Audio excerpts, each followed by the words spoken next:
Priming is the first contact that antigen-specific T helper cell precursors have with an antigen. It is essential to the T helper cell's subsequent interaction with B cells to produce antibodies. Priming of antigen-specific naive lymphocytes occurs when antigen is presented to them in immunogenic form. Subsequently, the primed cells will differentiate either into effector cells or into memory cells that can mount stronger and faster response to second and upcoming immune challenges. Priming of naive T cells requires dendritic cell antigen presentation. Priming of naive CD8 T cells generates cytotoxic T cells capable of directly killing pathogen-infected cells.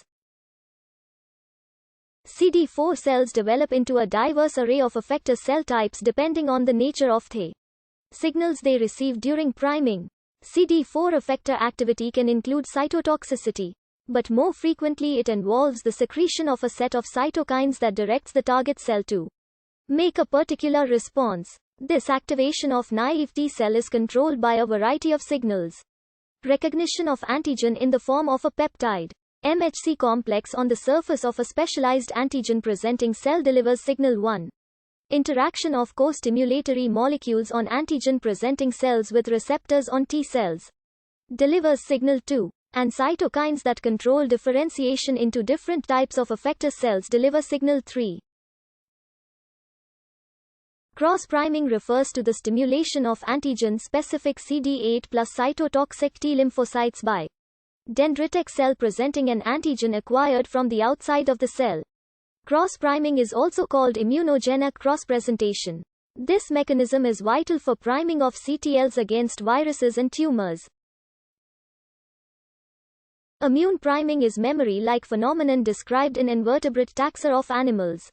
It is evolutionarily advantageous for an organism to develop a better and faster secondary immune response to pathogen, which is harmful and which it is likely to be exposed again.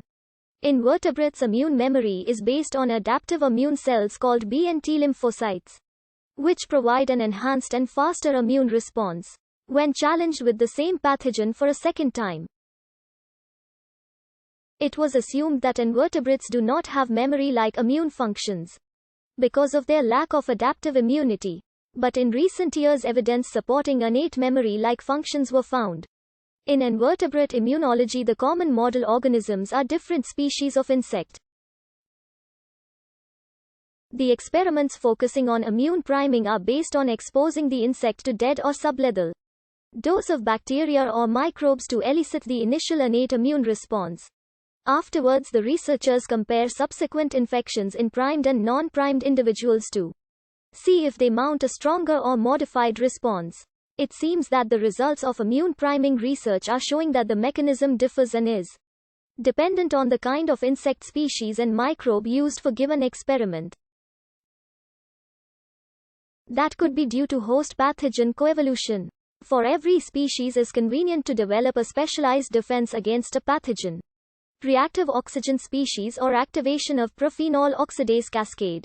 Cellular part of insect innate immunity are hemocytes, which can eliminate pathogens by nodulation, encapsulation or phagocytosis. The innate response during immune priming differs based on the experimental setup, but generally it involves enhancement of humoral innate immune mechanisms and increased levels of hemocytes. There are two hypothetical scenarios of immune induction on which immune priming mechanism could be based. The first mechanism is inducement of long-lasting defenses, like circulating immune molecules, by the priming antigens in the host body, which remain until the secondary encounter. Second mechanism describes a drop after the initial priming response, but stronger defense upon secondary challenge. The most probable scenario is the combination of these two mechanisms. Transgenerational immune priming describes the transfer of parental immunological experience to its progeny, which may help the survival of the offspring when challenged with the same pathogen. Similar mechanism of offspring protection against pathogens has been studied for a very long time. In vertebrates, where the transfer of maternal antibodies helps the newborn's immune system fight an infection before its immune system can function properly on its own. In the last 2 decades, Tgip in invertebrates was heavily studied.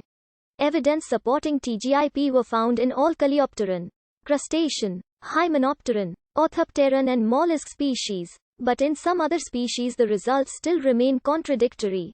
The experimental outcome could be influenced by the procedure used for particular investigation. Some of these parameters include the infection procedure, the sex of the offspring and the parent and the developmental stage.